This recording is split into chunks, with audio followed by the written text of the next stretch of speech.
Hey everyone, Mah-Dry-Bread here. Pokemon Red with only one Spearow was hard, but also a pretty boring run. Let's follow that up with a fun one. Today's the day that we figure out would I be able to beat Pokemon Fire Red with a team of only one Staryu. First with the stats, Staryu can hit decently hard and is pretty fast for a first form, but it has both very little max health and not very much defense or special defense to protect itself. Basically, it's an early game glass cannon. Where he shines is his moveset. By level up, we get Water Gun early to take down Brock, and maybe more importantly, at level 15 we learn Recover so that we can heal. We don't have much health or defense, but with Cosmic Power, it might be good. By TM, we can also learn some Electric, Ice, and Psychic moves too, so we can have some fun with this run. Like always, I'm writing the script as I go through with the challenge, so all of this part is being written before I've started. Everyone comment down below and guess if I can win or not. I don't think this will be a super hard run, I'm just really looking forward to using one of my favorite Pokemon. I think this will be one of my faster runs. Let's explain the rules. In combat, I can only use Staryu, I'll need other Pokemon to use HMs, but I won't be allowed to use any of those Pokemon in battle. No glitches or exploits, no items in battle, only Pokeballs, held items, and items outside of combat are allowed. Also, if you enjoyed this video, be sure to like, subscribe, and ring the bell for more. Let's do this. So right off the bat, I used the Universal Pokemon Randomizer to replace Squirtle with Staryu so that we can do the whole run with it. I picked to replace Squirtle so that our rival would use Bulbasaur, probably the hardest for us to fight. I name him Starhu because that's hilarious. Looks like our nature is docile, so neutral stat gains, and our ability is Natural Cure, so that won't do anything for us. Kinda wished I had the other ability for extra encounters, could be good for grinding. Anyway, Viridian Forest was super fast this time. We had no reason to linger for once. We already have Water Gun since we get it at level 6 and is quad effective against both of Brock's Pokemon, so there's no real reason not to fight it at whatever level we naturally get there at. Once we get there, we're level 10 and we easily take down his team. No problem at all. Right after that, while fighting trainers on our way to Mount Moon, we hit level 15 and learn Recover. This move heals us by half of our max health. It's not a ton since we don't have much max health in the first place, but I'd be shocked if we never get a chance to use this. On my way through Mount Moon, I took the Helix Fossil. I knew that if I didn't say what I took, you'd all ask. Actually, now that I think about it, everyone ask anyway. Comments are good for the YouTube algorithm. We ran into a real problem right after when we tried the Water Gym. Neither of us can do almost any damage to each other, and we both have Recover. Sure, I could probably outlast Staryu if I spend 5 straight minutes on it, but there's no way I'd beat Starmie right after. I think I should fight the rival first, and maybe against the trainers in the north we'll level up enough to learn Swift? That might be able to win us the fight. Against our rival is when we run into the real issue, though. After trying a dozen times to get a run where he doesn't just use Sand Attack right away, we take down Pidgeotto and out comes Bulbasaur, who we hardly hurt, and he has Vine Whip. You know what that means?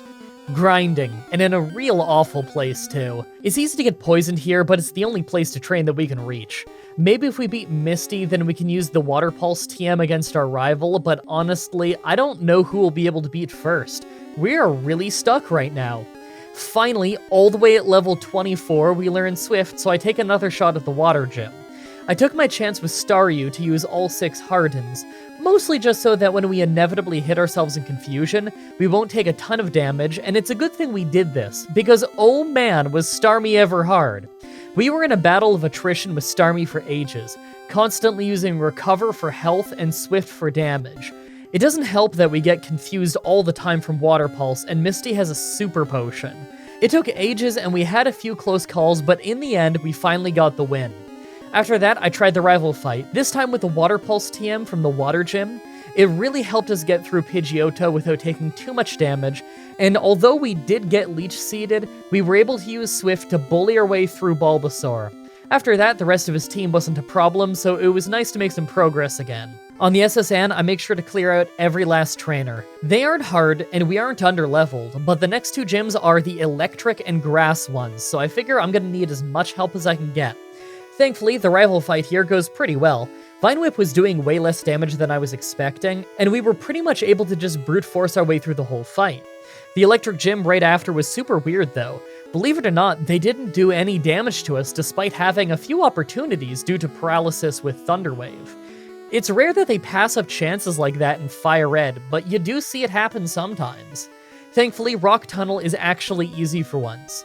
Normally, this place takes forever in Fire Red due to having so many mandatory hikers, but we have water moves, so it's not that much of a problem. Normally, I'd go after the grass gym next, but we're not even close to ready yet, so I decided to take on the rocket hideout first. Considering Giovanni is mostly a ground and rock kinda guy, I have no worries about how that fight will go. Even after that though, I can't get a single good attempt on Erica's grass gym, and that's even with Stun Spore missing. I have an idea though. If I got enough money to convert to coins, then I could get the TM for Ice Beam. I mean, I'll need it eventually anyway, so why not now? Unfortunately, even after selling everything that we could and converting the money to coins, we're a bit short. Alright, maybe if I go clean out Pokemon Tower first, I'll have the money for Ice Beam. Thankfully, the rival fight was super easy. Even with his team being a little bit more complete than it was before, we still don't have any issues thanks to critting return on Ivysaur. I'm worried about the Silphco one though. I'll need to bring Ice Beam to that fight for sure. Finally, now we can afford the Ice Beam TM, we easily sweep through the grass gym like it's nothing. It's time to go get Surf from the Safari Zone. Normally I just dump this move on an HM Pokemon, but Surf is actually a really solid move, and this is going to be our best water move. We could learn Hydro Pump, but that tends to miss, so I'm going to go with the safety of Surf. Next up is the Poison Gym. This one had me really worried because of how Muck hit us with Toxic so early in the fight, combined with things like Smokescreen. But thanks to a crit saving us a hit on Muck, we actually did super well and got the victory on our first try. With that win, we can use Surf outside of battle, so I go ahead and do the Pokemon Mansion right away for the key to the Fire Gym. The hardest part of Blaine's Fire Gym in Fire Red is that he gets you with Intimidate twice just like our rival does, but since we're Water type and Surf is special, I'm not really all that worried. And naturally, the Blaine fight itself was super easy. I'm actually surprised by how much damage we were dealing with Surf. I really thought it would have been a little bit less than that. After that, I try for the Silphco rival fight. This one took a few tries, but only 3 in, we critically hit Venusaur with Ice Beam. Thanks to that, we managed to get through the rest of the team pretty easily. I'm a little worried that I'll need to replace Recover with Thunderbolt by the end of the game to deal with Water Onix, though. Oh, and of course Giovanni afterwards was easy. Again, mostly a ground trainer and we have Surf, so no real problem. Onto the Psychic Gym. This one actually ended up being so easy that we never took a hit, partly because of the weird move choice. I even used Ice Beam once on a Venomoth by accident, forgetting it's not part flying. I make that mistake a lot. And all it did was confuse us. We never hit ourselves, so we were fine. Last for the gyms was the final Giovanni fight, and yeah, pretty much just like the last two. In fact, it was even easier since he didn't have Kangaskhan anymore by this point. By contrast, we have one last rival fight before the Elite Four, and we get shut down fast when Venusaur takes out almost all of our health with a non-critical Razor Leaf. Ouch. We only did half its health and damage, too. We'll have to get stronger. Thankfully, we hardly had to fight trainers in this run, so there's still plenty left. I did miss out on almost all of the trainers in Silphco, but at least in Fire Red, we have the Versus Seeker, so I can repeat fights if I need to. I also buy the Mystic Water at the game corner while I'm at it. This will power up our water moves by only 10% since it's Gen 3, but it's better than anything else I could hold, so I take it.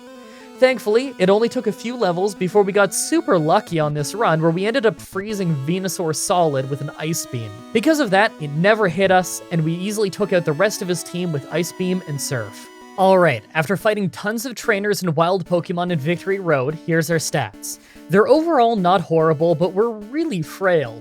137 is really little health to go into the Elite Four with, but there isn't much we can do about that either than grind more.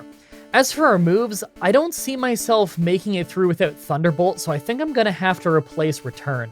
As much as it sucks to lose Return, I don't think we'll need it for the Elite Four as much as we need Water, Ice, and Electric moves, and I'm not sure if I'm willing to get rid of Recover, so Return has to go. That means I'll have to fight a few more trainers to make the money though, so gimme a bit. Okay, now we have the new move. We're also one level higher from fighting a few trainers. Make your final guesses on if we can win this or not. Let's do this. First off is Ice Trainer Lorelei. I tried this one a dozen times because I was convinced it was beatable with the right luck, but I just didn't get it. We fall slightly short on damage in a lot of key spots in these battles that would have avoided damage for us. We also nearly always fall asleep to either Jinx or Slowbro, and that totally shuts us down. If we had a few more levels, I'd be fine. 3 levels later, nice, and after a few runs we finally managed to get one where we're lucky enough to wake up fast from sleep, and thanks to that we managed to just barely make it through the fight. That was a lot harder than I expected. Second is Fighting Trainer Bruno. I tried this one quite a few times, but we just couldn't deal enough damage. I was just about ready to give up and replace Recover with Psychic, when finally we got a run lucky enough that Machamp missed Cross Chop, and then wasted his time with stuff like Scary Face, so we ended up getting a weird win. Third is Ghost Trainer Agatha. This one is really rough because we nearly one-shot her Gengars, but can't quite pull it off. If we could though, I'm very confident that we could win this fight, and I'm kinda getting the feeling I'm too frail to use Recover for much longer anyway, so let's replace it with Psychic. Naturally, 2 tries later, and we get a pretty clean run where we just heavily lean on Psychic. It still took 2 tries because the first Gengar doesn't always go down on the first hit, but overall not too bad. Fourth is Dragon Trainer Lance, just an easy sweep with Ice Beam just like you'd expect. Finally, the Pokemon Champion, and this one was crazy. A critical Thunderbolt took Pidgeotto down, and Venusaur went for Solar Beam, so we easily took it down in 2 shots of Psychic. Alakazam hits us pretty hard as we used Surf twice to take him down, and of course Rhydon was a one-shot with Surf.